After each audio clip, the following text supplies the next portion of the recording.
Hello everyone and welcome back to my channel Edmond Mendaros, and for today's quick tutorial I'm going to show you guys on how to resolve if you're experiencing on your Windows 10 installation failed error 22H2 with the error code KB50431 update, changes, download, and install.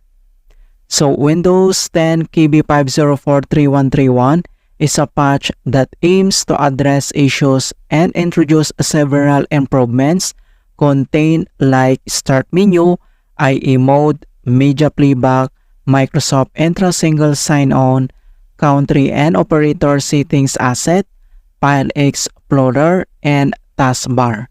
Kung paano ba natin ito i-fix, and without further ado, and let's go ahead. So all you have to do is to open up on a search menu. And dito sa search for app, so type mo lang dito yung settings. And then i-click mo lang dito yung open. And dito lang sa left side menu. And then select mo lang dito yung system. So click mo lang yan. And dito sa right side, I scroll down. And then kailangan mo lang i-select dito yung troubleshoot. So click mo lang yan. And dito sa troubleshoots, under dito sa options, kailangan mo lang i-select dito yung other troubleshooters. So click mo lang yan.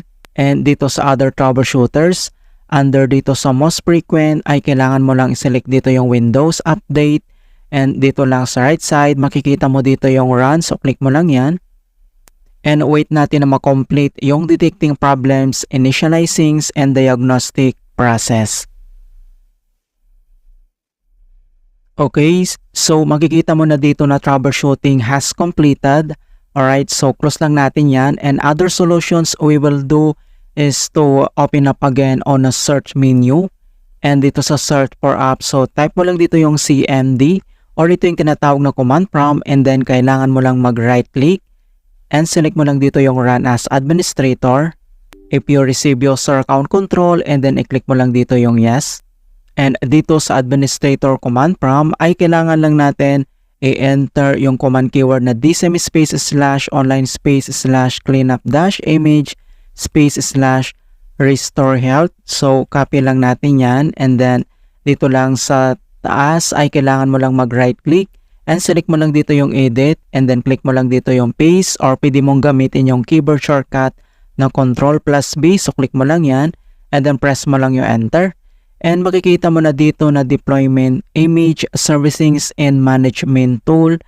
So dito ay kailangan lang natin hintay na ma-complete ang verifications into 100%.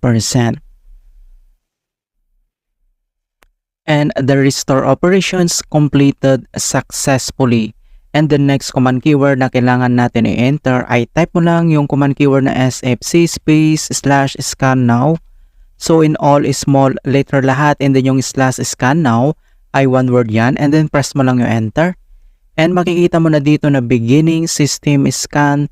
This process will take some time. Beginning verifications, phase of system scan. So dito ay kailangan ulit natin na hintayin na ma-complete ang verifications into 100%. And finally, verifications 100% complete. And next step, so close lang natin tong CMD. And dito lang si start menu at kailangan mo lang mag-restart. Okay, click mo lang yan. Alright, so ganoon lang po kasimple on how to fix Windows Update with the error code KB5043131, update, changes, download, install, and Windows 10. And please don't forget to like this video and subscribe to my channel for more quality content. Thank you guys, and see you in my next tutorial.